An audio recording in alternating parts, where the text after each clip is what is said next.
Olá, pessoal, sejam todos muito bem-vindos a mais um episódio do Lifelong Cast, o podcast do profissional em constante movimento, um programa da ESPM para você se preparar para o futuro do trabalho e dos negócios. Você certamente já ouviu falar da sigla ESG, mas sabe o que de fato ela representa? O conceito que virou sinônimo de sustentabilidade no mundo corporativo é uma abreviação de Environmental, Social and Governance, que traduzido para o português significa ambiental, social e governança. Mas afinal, por que se fala tanto em ESG na atualidade? Eu sou Caio Corraine e hoje nós vamos descobrir a importância desse conceito para o mundo dos negócios e dos investimentos.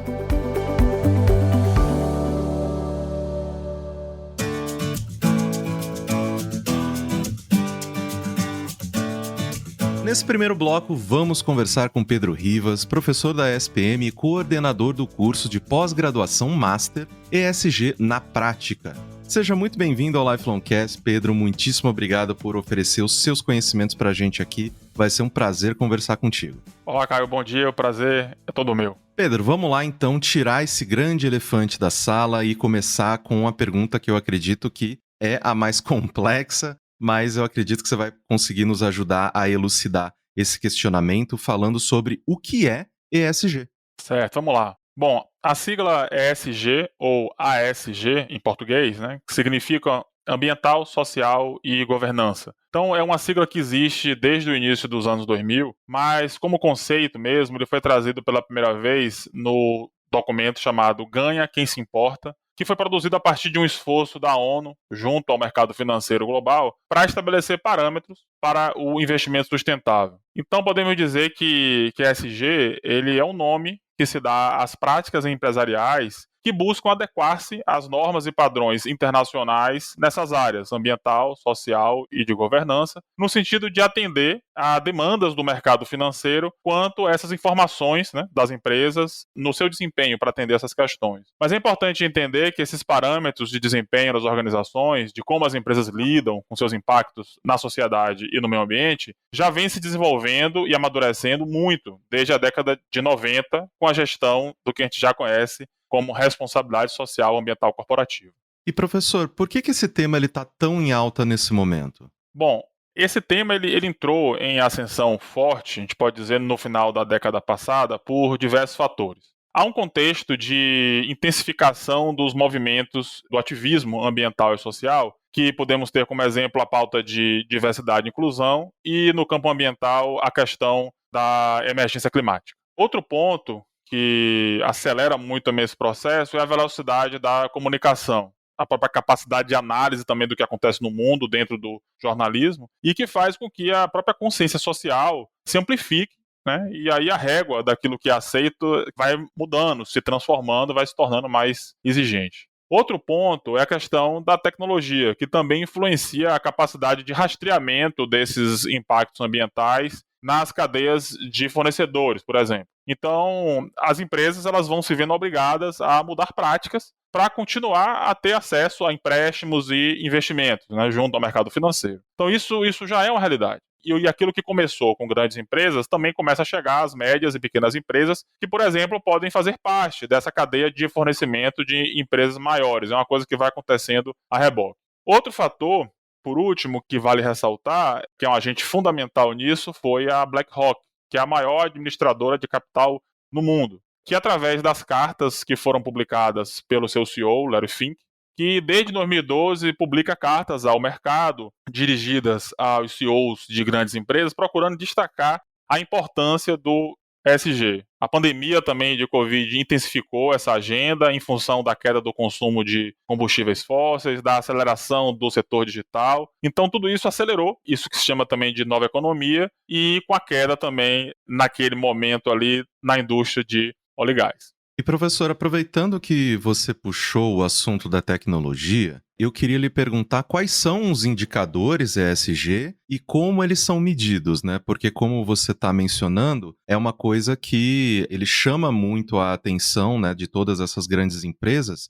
E está sendo basicamente forçado, né, pelo mercado a essas empresas a tomarem determinadas atitudes, porque, querendo ou não, não tem planeta B, né? A gente sempre bate nessa tecla de que esse tipo de atitude ele precisa ser realizado e realizado rápido, aqui e agora, né? Exatamente. Essa percepção que você coloca de que não existe planeta B é muito interessante porque isso é uma realidade de sempre e que começa a se tornar mais óbvio, né? E isso gera também uma urgência de ação. Sobre indicadores, não há assim uma lista definitiva e única de indicadores. As empresas elas compõem os indicadores que vão utilizar a partir de uma seleção que é fundamentada no conceito coração desse assunto, que é a materialidade. Né? Ou seja, que é aquilo que envolve as suas práticas organizacionais, mas que vão impactar de uma maneira mais substancial e representativa a sociedade e o meio ambiente. Então, por exemplo, se você é uma mineradora, né, se estamos falando de uma mineradora que tem impactos ambientais e sociais muito grandes, por exemplo, a troca de lâmpadas incandescentes por lâmpada de LED não é exatamente o que a sociedade espera da empresa. Existem muito mais coisas a ser feitas. Então, as empresas elas podem usar, por exemplo, indicadores de referência, que são, por exemplo, trazidos pelas normas GRI, que cobrem as dimensões econômica, social, ambiental e de governança. Então, como exemplo, né, na área de governança, a gente pode estar falando do percentual de indivíduos que integram os órgãos de governança da organização, classificados por gênero e faixa etária, bem como na área de compliance, a existência de práticas anticorrupção. Na dimensão social, nas relações trabalhistas, a gente pode estar falando da quantidade de contratações, na taxa de rotatividade, que isso pode revelar a capacidade de atração de talentos da empresa, que é uma coisa muito importante. Na área de relacionamento comunitário, a gente pode estar falando dos programas e práticas de engajamento, de avaliação de impacto e também na capacidade da organização de trazer e de relatar os seus impactos negativos. Na área ambiental, a gente pode estar falando de quantidade de resíduo reciclado, a quantidade de resíduo que é destinado a aterro sanitário, quantidade de água que é utilizada ou reutilizada nos processos industriais e, como você falou, de um mundo B, né, de um planeta B, a gente pode também estar falando sobre circularidade, que também é um assunto que está em bastante ascensão e que também está dentro do que a gente fala de agenda ESG. E comentando sobre essas iniciativas, né, ambientais, sociais, corporativas, todas as empresas elas precisam atender aos 3 indicadores. Como é que funciona esse processo? Essa ponderação entre as dimensões vai depender do negócio em si, mas em geral não faz sentido omitir alguma dessas dimensões, porque toda empresa tem seus impactos tanto no campo social e ambiental, e a dimensão de governança ela é entendida como uma dimensão central, até como uma preocupação inicial, porque é ela que possibilita a gestão eficiente e sustentável desse cuidado com as pessoas e com o meio ambiente. Então, entende-se que não há como fugir desses 3 indicadores. E finalizando esse nosso papo, professor, eu acredito que é um assunto que a gente vai conversar com muito mais afinco em novas oportunidades, afinal de contas, ele é intrinsecamente importante, né, para a gente como sociedade, como a raça humana num total. E você mencionou que desde os anos 90, né, que a gente vem começando a discutir isso com mais ímpeto. E eu queria lhe perguntar justamente, né, nessas décadas de esforço, qual que é o resultado prático do ESG para a sociedade e para o nosso planeta no geral, né? O resultado prático sempre vai depender ainda da maturidade de cada setor. A gente pode fazer uma análise assim hoje do resultado que temos hoje. Quando a gente olha, por exemplo, o resultado da COP, da Conferência do Clima, que aconteceu esse ano no Egito, o que a gente pode observar? Que, apesar da ausência de avanços pragmáticos nessa conferência, foi a primeira vez que fez parte da pauta e da ata formal do evento a questão dos danos, né, que os países em desenvolvimento sofrem de uma maneira mais acentuada do que os países desenvolvidos em relação às mudanças climáticas. E sobre a necessidade de se falar sobre reparação, ou seja, sobre a maneira como o entendimento, a ideia de que sim, os países mais desenvolvidos devem fomentar e patrocinar a transformação, né, e a aplicação de melhores práticas relacionadas ao meio ambiente. Então, assim, para o futuro, esse resultado prático ele vai depender muito da maturidade de cada setor, né, e de como que a sociedade também vai amadurecer e vai aceitar ou não nas entregas das empresas, né. E é importante a gente entender que nós não precisamos só das empresas, mas também do terceiro setor, da sociedade como toda e, em especial, também dos governos. A gente precisa de políticas públicas que suportem essas boas práticas. Então, por exemplo, a economia circular, ela tende a ser mais cara do que uma prática que simplesmente extrai os recursos e destina sem cuidados os seus resíduos, né? Porque se você tem uma empresa que simplesmente quer extrair, utilizar aquilo que precisa e destinar como quiser, sem responsabilidade, aquilo que sobra, certamente ele vai conseguir oferecer um produto mais barato, né? Então nós precisamos de leis e de vigilância para que o impacto ambiental ele seja precificado de fato e assim possamos fazer com que o respeito ao meio ambiente seja economicamente também sustentável.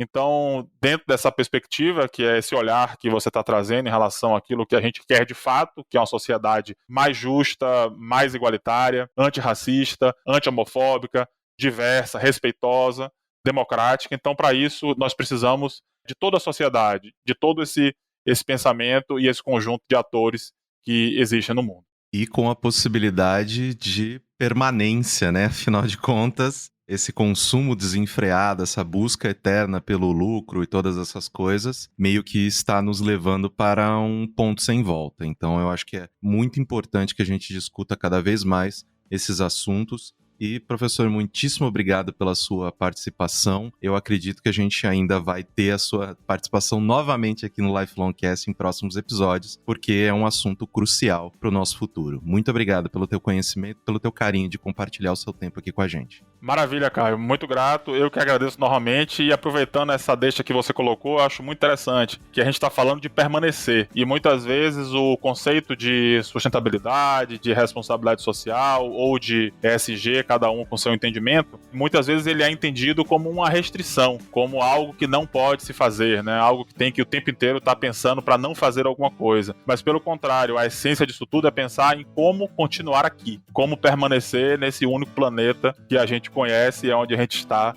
nesse momento. Então, muito grato e vida longa ao Lifelong Cast.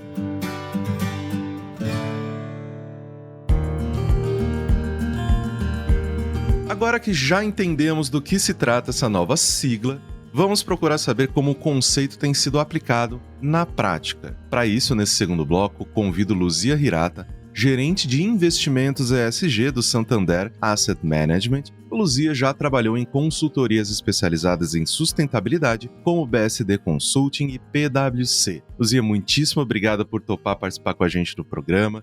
Seja muito bem-vinda ao Lifelong Cast. Muito obrigada, eu que agradeço o convite, é um imenso prazer estar aqui com vocês. Vamos começar então, querida. Os esforços atuais em ESG indicam que antes as empresas não se preocupavam tanto com as temáticas ambiental, social e de governança. O que mudou? Olha, eu acho que mudou muito o cenário de alguns anos para cá. Algumas grandes empresas, já tinham isso muito no radar. O que acontece é que hoje essa exposição aumentou. E hoje existe uma preocupação maior dos clientes, dos funcionários, dos consumidores e fornecedores em geral. Mas especialmente uma preocupação maior em relação aos produtos. Qual é a origem daquele produto, como ele foi fabricado, qual é a disposição depois dos resíduos. Então, hoje a gente percebe que há uma preocupação muito maior em relação a temas socioambientais que todos os stakeholders, de forma geral, observam e acabam cobrando um posicionamento maior das companhias. Luzia, aproveitando então essa questão de que essa cobrança ela está mais latente e tudo mais, o que acontece com essas empresas que não se adequam ao ESG? As empresas que não se adequarem, muito provavelmente vão sofrer um pouco mais em relação a clientes que eventualmente não queiram comprar determinados produtos ou que exijam determinados procedimentos e padrões para que essas empresas adotem. No geral, o que eu observo é que Existe sim uma preocupação genuína das empresas em seguirem, né, os padrões ASG, e quem não estiver aderente pode ser também uma opção, mas eu entendo que vai perder mercado, vai perder posicionamento, vai perder um pouco mais da fidelidade dos seus clientes e de seus consumidores. E você acredita que também essa possibilidade de negligenciamento com esses indicadores podem afetar a relação com os investidores e outros stakeholders? Ah, com certeza, isso afeta bastante. Eu posso falar pelo mundo de investidores, e isso tem cada vez mais se tornado evidente que atender determinados padrões, relatar indicadores de desempenho em relação à sustentabilidade, tem sido cada vez mais importante no mundo de investimentos, porque isso de fato afeta a tomada de decisão dos próprios investimentos. Então, vou dar um exemplo. Empresas que adotam uma postura muito mais proativa em relação à sustentabilidade e que apresentam um desempenho melhor em relação aos seus competidores, certamente são empresas que vão apresentar menor risco para os meus investimentos e também podem apresentar boas oportunidades de negócios também. Então, eu entendo que empresas que estejam alinhadas com esses critérios, eles têm uma vantagem competitiva e algumas empresas aproveitam muito bem isso. Outras não necessariamente entendem isso como um diferencial e podem ter ali realmente problemas e podem apresentar riscos maiores. E nesse caso, tendo riscos nas dimensões ambiental ou social, por exemplo, pode implicar em acidentes, multas, processos, boicotes. Isso, de uma forma geral, acaba afetando, inclusive, o desempenho e o crescimento de negócios dessa empresa.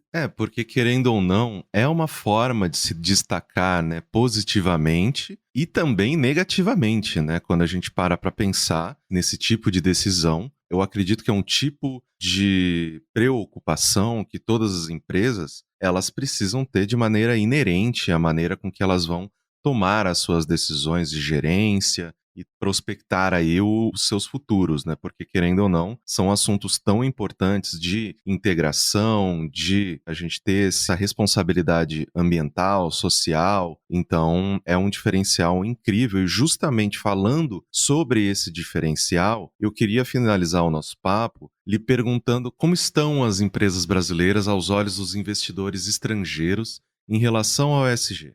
Ótima pergunta. Do ponto de vista do investidor estrangeiro, eu entendo que ele enxerga as companhias brasileiras com um grande potencial de crescimento em determinados setores, com grandes negócios a serem explorados, por exemplo, energia renovável, gestão de resíduos, porque de fato a gente tem aqui bons negócios que podem atender aí a diversas demandas do ponto de vista ambiental e social. Então eu entendo que, do ponto de vista do investidor estrangeiro, existe sim um grande interesse, porque existem boas oportunidades de negócios, porque o ambiente aqui no Brasil, em determinados aspectos, acaba favorecendo. Porém, existe uma preocupação também em relação ao próprio desempenho de sustentabilidade. Se você for comparar o desempenho de empresas brasileiras com empresas europeias ou americanas também, a gente percebe que a gente ainda está um pouquinho atrás. Então, assim, existe uma preocupação, por exemplo, em questões sociais, relações trabalhistas, violação de direitos humanos, que todas as empresas brasileiras acabam tendo, não todas, mas alguns setores acabam tendo um pouquinho mais de exposição, um pouquinho mais de risco, e o investidor externo está muito atento a isso. Da mesma forma, em relação a questões ambientais, por exemplo, a gente teve aí alguns exemplos, né, de acidentes bastante graves, né, de eventos críticos, que isso certamente está no radar de qualquer investidor, e isso demanda muito mais controles, muito mais processos, estruturas de governança, inclusive, que garantam o bom funcionamento desses sistemas que as empresas se propõem a implementar. E aí eu falo também do ponto de vista de governança corporativa, que também é um elemento muito importante para garantir que os padrões, as políticas e as responsabilidades sejam adequadamente encaminhadas no caso de eventos críticos ou para garantir um bom andamento dos negócios, né, para dar uma segurança, pelo menos mínima ali, para esses investidores externos.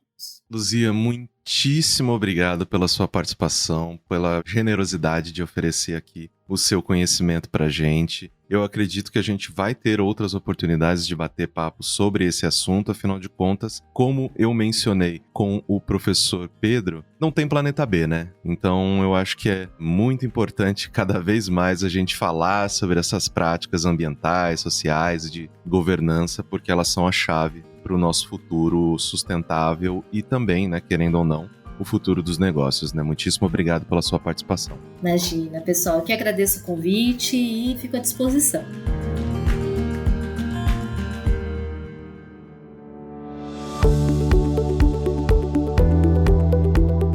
Pelo visto, investir em melhores práticas ambientais, sociais e de governança são a nova chave para o futuro dos negócios, já que impactam na reputação empresarial, na captação de investimentos, na redução de custos, entre outros aspectos vitais para as empresas, a sociedade e o nosso planeta.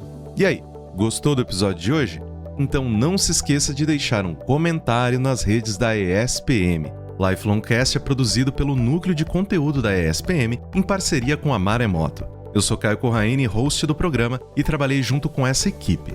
Concepção, curadoria e produção executiva, Jorge Tarquini e Felipe Oliveira. Roteiro, Daniel Miller e Maíra Alfradique. Produção, Cecília Fernandes, Danilo Santana Silva. Técnica de gravação, Andréa Xavier. Coordenação de roteiro, Amanda Mira. Coordenação de edição, Adriana Sanches. Edição e sonorização, Luan Alencar. Coordenação geral Maremoto, Vinícius de Lima.